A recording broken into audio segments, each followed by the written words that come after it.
Donc, le livre Notre Vénette Boom, qui a été créé dans un concept mode vie en âge multilingue. Il est composé de français, anglais et créole. J'ai travaillé avec M. Hector Poulet pour mettre ma langue maternelle en avant. Et le livre a voyagé en allant au Québec. Mes poèmes sont partis au Québec pour être traduits par une Québécoise et un petit peu de ma prof d'anglais d'ici. Et c'est vrai que depuis, tout c'est un parcours assez particulier, ce qui fait que j'ai vraiment à cœur de mettre en avant la solidarité, apporter de l'aide, tendre la main. Et mes poèmes véhiculent beaucoup l'amour agapé, qui veut dire en créole de yon à l'autre. Sinon en français, c'est vraiment l'entraide, tendre la main, une main réconfortante qui va apporter un plus à l'autre. Donc à travers mes poèmes, c'est vraiment de l'évasion, de la spiritualité certes, mais c'est aussi un livre qui est culturel, qui est littéraire et très spirituel. La poésie, c'est la vie. Et à travers cette vie-là, ça s'est exprimé la béatitude. Pour qu'on soit dans une attitude plus élevée, plus qu'il y ait encore plus d'amour, plus de solidarité entre nous, entre le peuple entier, puisqu'il n'y a pas que nous en Guadeloupe,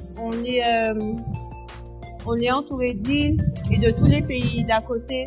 Donc mettre en avant l'union, d'où la création de ce livre.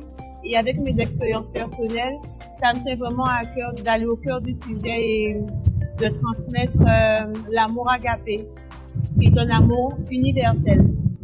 À vrai dire, je me sens toujours en connexion avec chaque poème, parce que mes poèmes sont vrais. À travers mes poèmes, c'est vraiment ce que je vis, ce que je ressens. Ce sont les vibrations qui sont véhiculées et je vais dans une fréquence dimensionnelle qui fait que quand j'écris, je suis en frisson et ça coule à flot. Ça vient vraiment naturellement et ça transmet forcément, ça transmet quelque chose de spécial. Mais au final, quand toi tu lis le livre, tu as envie d'en lire d'autres, ainsi de suite. Et ça te met aussi en mode méditatif où il y aura aussi de la rétrospection, pardon, et qui te fait passer à l'action pour pouvoir prendre soin de toi, t'aimer et aller au-delà. L'inspiration vient à n'importe quel moment, ce qui fait que des fois je prends mon téléphone et j'enregistre déjà, ou je prends mon stylo pour pouvoir écrire. Sinon, je garde des fois au chaud quand je peux pas avoir accès à tout cela, je garde au chaud et quand je suis prête, je vais écrire. Et des clients pareil pour écrire, j'y vais, c'est naturel. Parce que depuis toute petite, j'écris, j'aime écrire, j'aime composer. J'écrivais déjà enfant des poèmes, des chansons. Et c'est vrai que ma grand-mère qui m'a élevée avec tendance à récupérer mon cahier et me faire mettre la main à la pâte pour pouvoir travailler, aller cultiver la terre, aller planter, aller vendre. Ce qui fait que mon parcours particulier fait la personne que je suis aujourd'hui.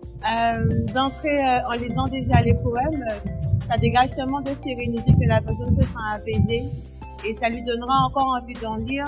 Et en fermant le livre, cette personne se dira mais j'ai hâte de voir le deuxième ou le troisième livre à venir. Je prépare déjà le deuxième livre qui sera un recueil de poésie d'amour et le troisième livre, ça sera une autobiographie d'une partie marquante de ma vie.